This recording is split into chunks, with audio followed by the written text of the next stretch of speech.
And while every First Lady leaves her own mark, Mrs. Obama has certainly made a statement to this historical house, adding 20th century art. You were the first First Lady to modernize a room in the White House. It's a pretty bold move. It's kind of unbelievable that we haven't done this before, because modern art and design is such an important part of the American tradition.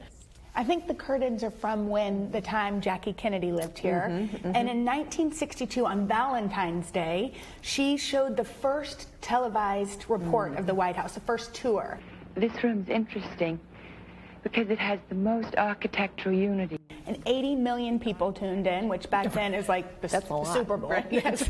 And you know, so in some ways, when you redo a room, do you think about all of those who came before you? Oh, absolutely. You feel a really huge responsibility to make sure that the changes reflect the values of the house. Give me 5 words that describe the last 7 years in the White House.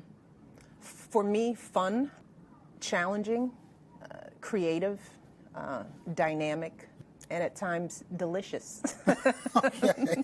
Looking back at the 7 years, there had to have been tough times. Absolutely, absolutely. Well, you know, adjusting to all this attention, trying to make sure that I raise girls that are sane in the limelight that is brighter than one could ever imagine. So yeah, absolutely, there were challenges, but by far, the fun that I have in this job far outweighs any challenges that you can imagine. What would you like your legacy to be? I probably have better perspective on it when I get a chance to breathe and step back and think. But if I have to answer the question right now, I just want people to say Michelle Obama was a hardworking First Lady who impacted people's lives for the better and made us proud. By the way, can I just say, being First Lady must have been super, super cool. But what is the coolest thing about being a former First Lady? Oh, you know, it's the small things. Yeah. It's opening up my door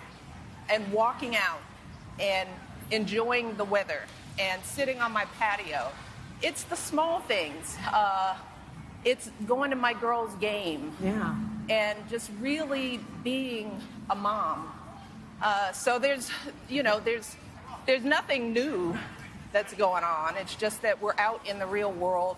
We have a house. I was just thinking about you and the former president in your own house. Like, is he driving you crazy? Are you like, take out the trash? I mean, it's a little different than being at the White House. You know, one of the keys to a successful marriage is separate bathrooms. So when he enters my bathroom, sometimes I'm like, why are you in here? What are you doing? I wrote you a letter after You did. after the election, just to thank you for all of your work, because I know it's not easy. I want to cry. I know I am too. Please stop. I know, sorry. But I also wanted to get advice about how to talk to my girls about the way that the language that's being used. What did you say to your girls? There are values that we understand and cut across party and race and identity and religion, you know, values of kindness and appreciation. We owe it to our kids to keep them on the right track, even when there are grown-ups around them behaving badly.